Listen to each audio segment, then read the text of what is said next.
સમાજના આગેવાનોની એક જ માંગ છે કે જ્યાં સુધી આજે આરોપીને ધરપકડ કરવામાં નહીં આવે ત્યાં સુધી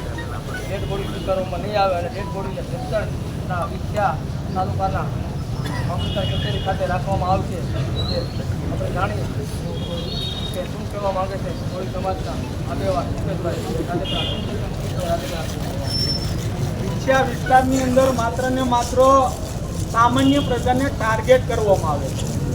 વિછિયા તાલુકાના ખોરિયાળી ગામના ઘનશ્યામભાઈ રાજપરાનું જાહેરની અંદર લુકાઓએ ક્રૂર હથિયારોથી જે મર્ડર કરવામાં આવ્યું, 24 કલાક થવા છતાં હજી એને પકડવામાં ન આવે તો આ વિસ્તારની અંદર તમને ખબર પડી જવી જોઈએ કે કાયદો વ્યવસ્થા માત્ર ને માત્ર કાગળ ઉપર છે.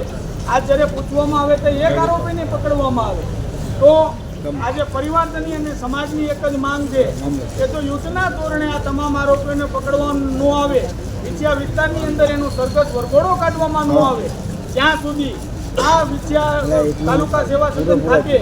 જે ઘનશ્યામભાઈની ડેડ બોડી રાખી મૂકવામાં આવશે, અમને સંપૂર્ણ ન્યાય ન મળે અને આની અંદર માનવ વધનો ગુનો દાખલ કરી અને કડકમાં કડક આ લોકોને સજા કરવામાં આવે જેથી કરીને કોઈ પણ પરિવારની અંદર ફરીવાર આવી ઘટના ન બને એવી અમારી ઉગ્ર માંગ છે.